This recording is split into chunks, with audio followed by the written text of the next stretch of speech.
Hello everyone, आप सबका वांगशन bubble में फिर से एक बार बहुत बहुत बहुत स्वागत है। चलिए डेस्टिनी फाइटर के पार्ट 31 को शुरू करते हैं। अब तक हमने देखा था कि झांशियान और वांगई एक दूसरे से अपने प्यार का इजहार करते हैं। तभी झांशियान के पास से एक कागज़ का टुकड़ा नीचे गिर जाता है, जिसे देखकर झांशियान बहुत ही गंभीर हो जाता है। अब देखते हैं आगे। ये महारानी की तरफ से तुम्हारे लिए बुलावा आया है। हमने बहुत कोशिश की हम इसे टाल सके, या फिर कम से कम तुम्हें कुछ दिनों का अवसर मिल जाए ताकि तुम इस जगह से परिचित हो जाओ। पर पिताजी के ख्याल से चाहे जल्दी हो या बाद में, मिलना तो हमें पड़ेगा। वांगई का चेहरा गंभीर हो गया, उसकी आंखों में डर झलकने लगा। उसने कहा, मेरी माँ ने कहा है कि महारानी से दूर रहना है। झांशियान ने भी गंभीर आवाज़ में कहा, उनसे मिलना परेशानी की बात तो है ही, लेकिन हमेशा याद रखना कि तुम्हारा कभी भी मेरे बिना उनसे सामना ना हो पाए। ये बात गांठ बांध लेना। झांशियान ने वांगई के हाथ को कुछ ज़्यादा ही ज़ोर से पकड़ लिया था। वांगई को झांशियान की उंगलियां अपनी बाजुओं में कसी हुई महसूस होने लगी। आउच, हल्का सा दर्द हो रहा है, वांगई बुदबुदाया। तो झांशियान अपने किए पर शर्मिंदा होते हुए बोला, मुझे माफ़ कर दो वांगई, पर मुझे तुम्हारी चिंता हो रही है। झांशियान सच में काफ़ी परेशान लग रहा था। अपने हाथ में पड़ा कागज़ वांगई को दिखाते हुए वो बोला, देखो, इसमें मिलने का वक्त तक लिखा है। क्या परिवार में ऐसा होता है? वांगई समझ पा रहा था झांशियान कितना बेचैन है। ये महारानी के द्वारा बनाया हुआ नियम है अपने समधियों से मिलने के लिए। वो किसी भी सूरत में मेरी माँ कहलाने के तो बिल्कुल लायक नहीं है।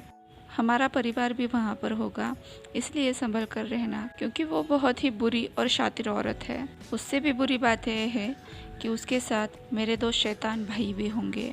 उसमें से बड़े वाला जो है, उसके पास अनगिनत पत्नियां हैं, लेकिन फिर भी वो शादियां करता ही रहता है बिना किसी चीज़ की परवाह किए, क्योंकि शादी उसके लिए बस एक सौदा है, एक जरिया है अपनी ताकत बढ़ाने का। क्योंकि वो हमेशा अपने फ़ायदेमंद अधिकारियों की बेटियों और बहनों से ब्याहता है ताकि उनकी वफादारी उसके साथ बनी रहे। ये वही है जिसने तुम्हारा हाथ मांगा था। वांगई की आंखें आश्चर्य से बड़ी हो गई। अपनी नाक सिकुड़ते हुए वो बोला, यू, मेरा दूसरा भाई निकम्मा है, लेकिन वो औरतों के पीछे पड़ा रहता है। अपने बड़े भाई का चमचा है, लेकिन खूबसूरत औरत दिखी नहीं कि लार टपकाने लग जाता है। मुझे बहुत ज़्यादा चिंता हो रही है। ये दोनों राक्षस ज़रूर तुम्हारे लिए लड़ेंगे। फिर गहरी सांस छोड़ते हुए झांशियान ने कहा, परेशान मत होना, मैं तुम्हें हमेशा सुरक्षित रखूँगा। वांगई ने झांशियान का परेशान चेहरा देखकर कहा, चिंता मत करो, मुझे अपना ख्याल रखना आता है। फिर झांशियान ने रात की चांदनी को देखते हुए कहा, मुझे माफ़ करना, वो मेरी सौतेली माँ है, लेकिन फिर भी मुझे उनके बारे में ऐसा कुछ बोलना पड़ रहा है। मैं खुद भी नहीं जानता कि उनका दिमाग कितनी चालें सोच सकता है। मुझे बहुत गहरा संदेह है कि मेरी माँ की इस हालत की जिम्मेदार वही है। महारानी के महल में अब तक न जाने कितने नौकर आए और गायब हो गए। इस बात का अभी तक किसी को भी पता नहीं चला है।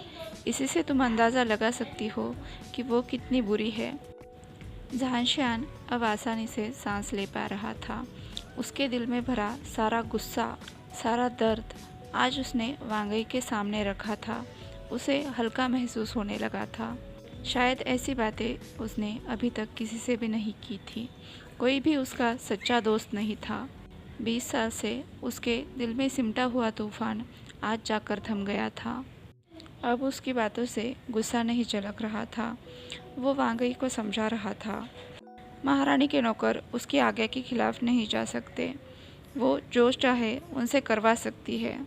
वांगई तो कॉन्क्यूबाइन शिंगर के बारे में सोच सोच कर परेशान हो रहा था। कहीं ना कहीं उनमें उसे अपनी माँ की झलक दिखती थी। इधर झांशियान अपने ही ख्यालों में खोया था। वो बोल रहा था, वो इतनी बुरी है कि किसी से सीधे मुंह बात तक नहीं करती। अगर वो कहती है ठीक है, तो इसका मतलब है वो तुम्हें सज़ा देना चाहती है। अगर वो कहती है ओह अच्छा, तो इसका मतलब है वो नए नए तरीके ढूंढ रही है तुम्हें यातना देने के लिए। अगर वो कहती है बहुत अच्छा, तो इसका मतलब है वो तुम्हें मार देना चाहती है। कुल मिलाकर एक ही बात है, जो वो बोलती है वो उसके बिल्कुल विपरीत करती है। वांगई एक एक शब्द पूरे ध्यान से सुन रहा था। उसकी मासूम आंखों में कभी झांशियान के लिए परेशानी झलकती तो कभी अपने लिए। परेशान मत हो, मैं ध्यान रखूँगा, वांगई ने झांशियान से कहा। वांगई, मैं झांशियान के शब्द जैसे उसके मुंह में ही अटक गए थे। वांगई झांशियान की आंखों में देखते हुए बोला, तुम चाहो तो मुझे सब कुछ बता सकते हो, मुझे गुस्सा नहीं आएगा। मुझे तुम्हारी चिंता हो रही है। हाँ, लेकिन उससे भी ज़्यादा।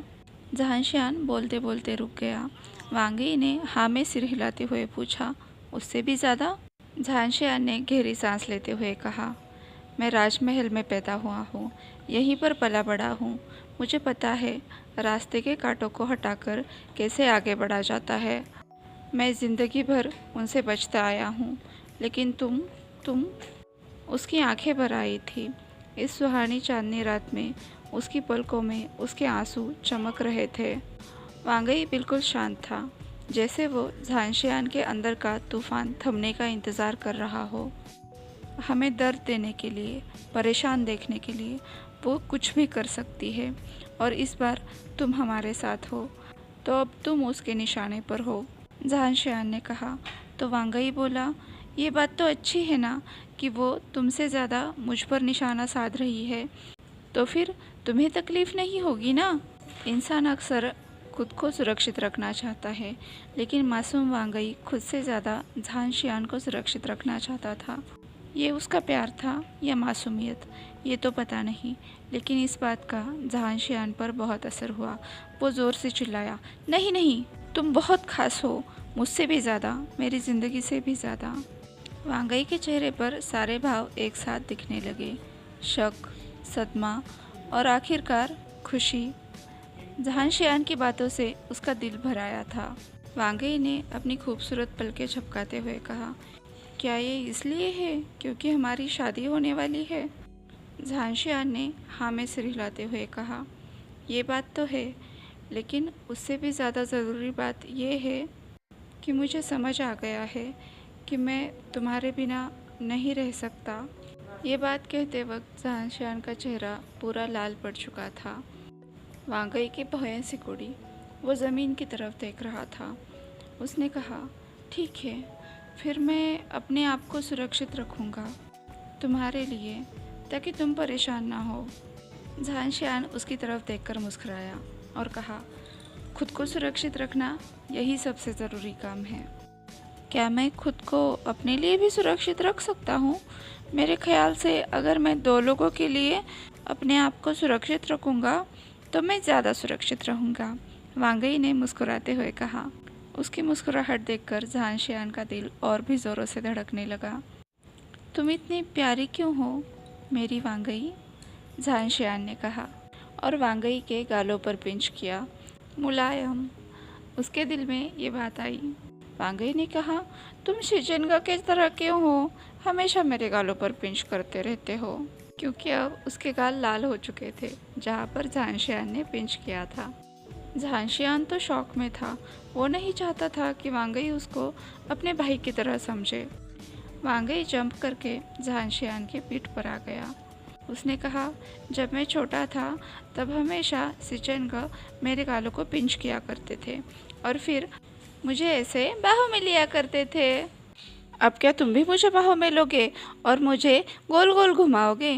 वांगई ने पूछा। वांगई? झांशियान वांगई को अपने आगे लेते हुए उसके आंखों में देखते हुए बोला।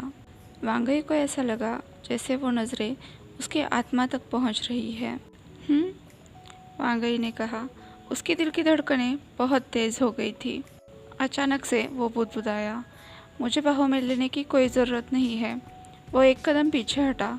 तभी उसे अपने आजू बाजू गर्माहट का एहसास हुआ। उसका चेहरा झांशियान की छाती पर था।